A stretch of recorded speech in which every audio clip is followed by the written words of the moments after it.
Hello Thackeray, मैं प्रधानमंत्री बोल रहा हूं। उत्तर भारतीयों पर हमला बंद करो, वरना मैं बता दूंगा कि कानून का राज कैसे चलता है।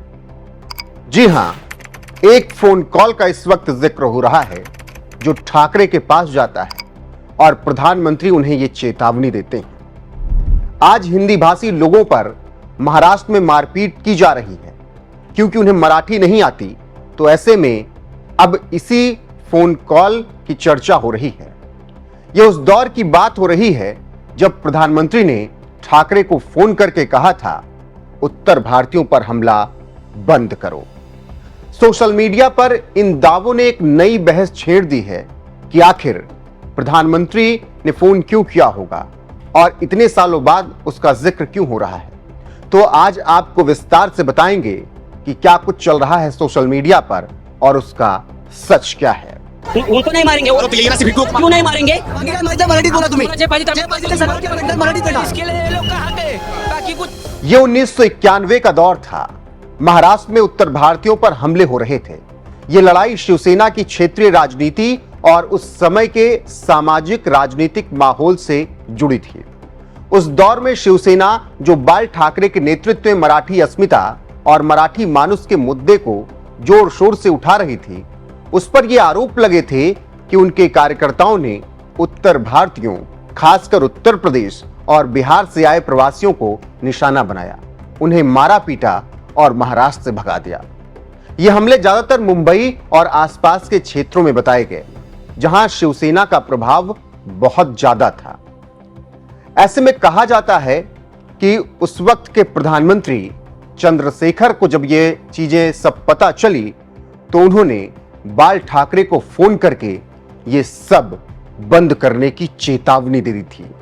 वहीं आज जब एक बार फिर से महाराष्ट्र में राज ठाकरे ने हिंदी मराठी का विवाद छेड़ दिया है, तो 1991 के उस दौर की बात की जा रही है और उस कथित तौर पर फोन कॉल की बात की जा रही है जिसमें तत्कालीन प्रधानमंत्री चंद्रशेखर फोन करते हैं बाला साहब ठाकरे को, और इसका जिक्र इस वक्त सोशल मीडिया पर खूब किया जा रहा है।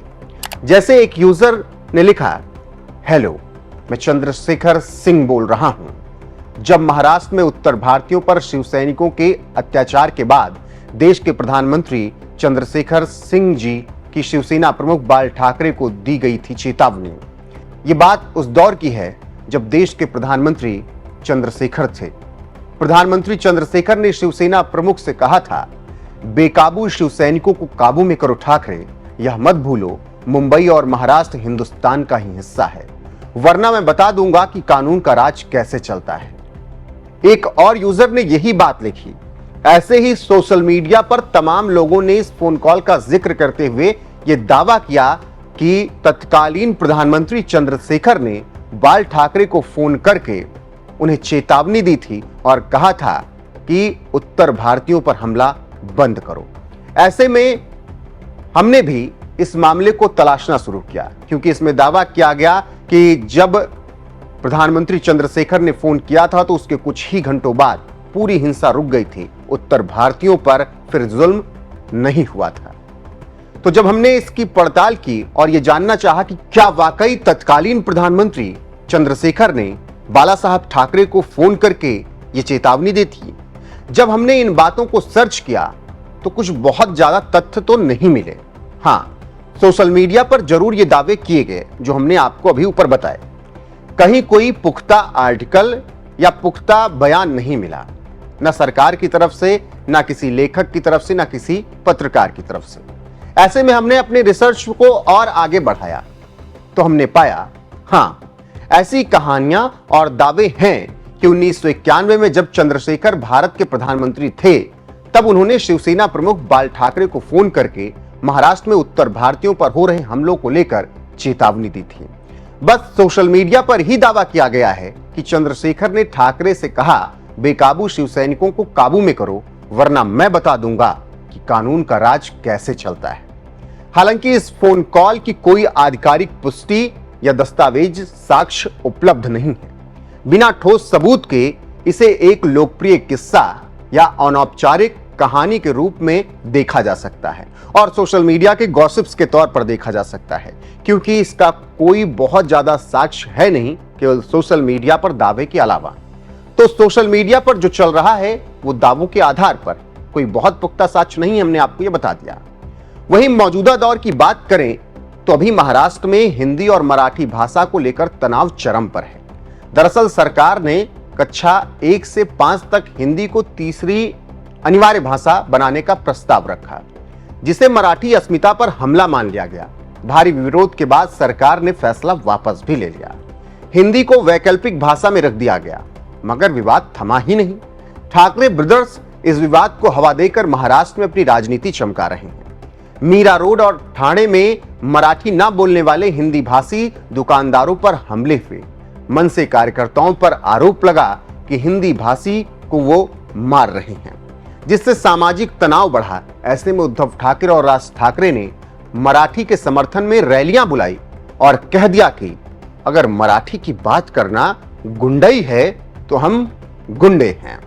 वहीं बीजेपी सांसद निशिकांत दुबे के बयानों ने और ज्यादा बवंडर खड़ा कर दिया, क्योंकि उन्होंने ठाकरे ब्रदर्स को चैलेंज कर दिया कि महाराष्ट्र से बाहर निकलो, पटक पटक के मारेंगे। फिलहाल ऐसे में 1991 की उस दौर को भी याद किया जा रहा है जब इसी तरह का बवाल मचा हुआ था, और उसी समय के एक फोन कॉल का जिक्र भी खूब किया जा रहा है, जिसमें कहा जा रहा है कि तत्कालीन प्रधानमंत्री चंद्रशेखर ने बाल ठाकरे को 1991 में फोन किया और कहा था, हेलो ठाकरे, मैं चंद्रशेखर बोल रहा हूं, उत्तर भारतीयों पर हमला बंद करो, वरना बता दूंगा कि कानून का राज कैसे चलता है।